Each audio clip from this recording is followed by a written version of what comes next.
بسم اللہ الرحمن الرحیم۔ شروع اللہ پاک کے بابرکت نام سے جو نہایت مہربان اور رحم فرمانے والا ہے۔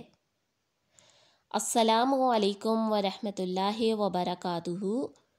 امید کرتے ہیں کہ آپ سب خیریت سے ہوں گے اور اللہ تعالیٰ کی امان میں ہوں گے انشاءاللہ۔ آج کی اس ویڈیو میں ہم بات کرنے جا رہے ہیں سامری کے بارے میں، جو کہ حضرت موسیٰ کے زمانے میں پایا جاتا تھا اور آل فرعون میں سے ایک انسان تھا۔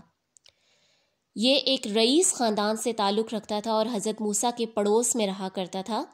روایات میں آتا ہے کہ اس کا مکمل نام موسیٰ بن ظفر تھا۔ یہ حضرت موسیٰ پر ایمان تو لے آیا، لیکن اس کے دل میں شر، فتنہ اور حضرت موسیٰ سے بغض موجود تھا۔ یہ ایمان لانے کے باوجود بھی ایمان سے بالکل عاری تھا۔ اس کا تعلق ایک ایسی قوم سے تھا جو کہ گائے کی پرستش کیا کرتی تھی۔ یہ اپنی فطرت سے ایک انتہائی مکار اور عیار شخص تھا۔ ایک رئیس خاندان سے تعلق ہونے کے باوجود یہ حضرت موسیٰ کا شدید دشمن تھا۔ جب اللہ تعالیٰ کے حکم سے حضرت موسیٰ نے اپنی قوم کو دریا پار کروایا تو سامری بھی آپ کے ساتھ ہو لیا۔ حضرت موسیٰ علیہ السلام حضرت جبرائیل علیہ السلام کی نگرانی میں دریا کو پار کرواتے جاتے۔ راستے میں سامری نے دیکھا کہ ہر وہ مقام جہاں پر حضرت جبرائیل علیہ السلام کے قدم پڑتے ہیں، اس مقام کے اوپر زندگی نمو پاتی ہے، یعنی کہ اس جگہ کے اوپر زندگی پیدا ہو جاتی ہے، چاہے وہ جگہ کیسی ہی ہو، بے شک وہ زمین مردہ ہی کیوں نہ ہو۔ اپنی عیار فطرت سے مجبور ہو کر سامری نے آگے بڑھا اور اسے آگے بڑھ کر حضرت جبرائیل کے قدموں کی چھوڑی ہوئی مٹی سے ایک مٹھی بھر کر اٹھا لی اور اس کو اپنے ساتھ لیے وہ دریا پار کرتا گیا۔ جب دریا پار کر کے حضرت موسیٰ دوسری طرف پہنچے تو ان کو اللہ کا حکم ہوا کہ وہ کوہ طور پر تشریف لائیں تاکہ آپ کو آگے کے لیے احکامات دیے جا سکیں۔ چنانچہ حضرت موسیٰ نے حضرت ہارون یعنی اپنے بھائی کو اپنی قوم کا نگران مقرر کیا اور ان کو مختلف ہدایات دیتے ہوئے خود کوہ طور کی جانب سفر کا آغاز کیا۔ حضرت موسیٰ کے جانے کے بعد حضرت ہارون نے قوم کو حکم دیا کہ فرعونی خزانے میں سے جتنے بھی مال و متاع اور زیورات ان کے پاس ہیں ان کو آگ میں ڈال کر ختم کر دیا جائے۔ چنانچہ سب نے ایسے ہی کیا۔ جب سامری کو وہ خاک آگ میں ڈالنے کا حکم دیا گیا تو اس نے انکار کر دیا اور کہا کہ وہ صرف اس شرط پر مٹی کو آگ میں ڈالے گا کہ اگر حضرت ہارون دعا کریں کہ وہ جیسے چاہتا ہے ویسا ہو جائے۔ اب حضرت ہارون اس بات سے مجبور ہو گئے اور انہوں نے اللہ تعالیٰ سے یہ دعا کر دی۔ حضرت ہارون اللہ تعالیٰ کے نبی تھے۔ انہوں نے جیسے ہی یہ دعا کی، یہ دعا بالکل فوراً قبول ہو گئی۔ سامری نے وہ خاک آگ میں ڈالی اور کہا میں چاہتا ہوں یہ سونا چاندی پگھل کر گائے کا ایک بچڑا بن جائے۔ چنانچہ ایسے ہی ہوا۔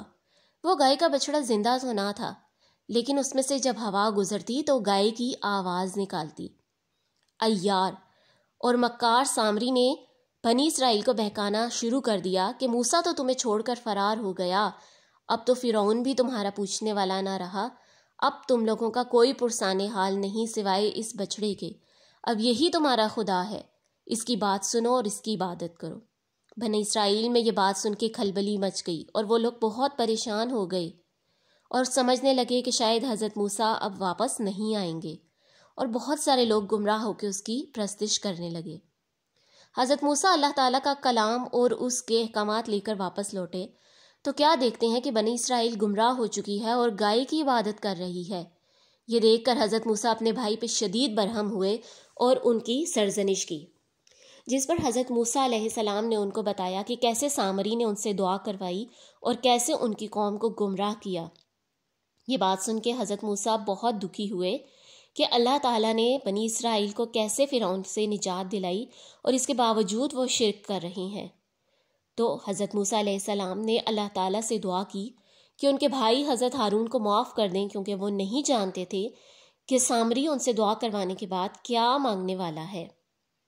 حضرت موسیٰ علیہ السلام نے اپنی قوم کی سرزنش کی اور پھر سامری کو بلایا اور اس کو بلا کے یہ بد دعا دی کہ آج کے بعد تو یہی کہتا رہے کہ مجھے کوئی ہاتھ نہ لگائے اور میرے کوئی قریب نہ آئے۔ چنانچہ ایسے ہی ہوا۔ اگر کوئی سامری کو ہاتھ لگاتا تو اس شخص کو بہت تیز بخار آ جاتا اور وہ فوراً ہلاک ہو جاتا۔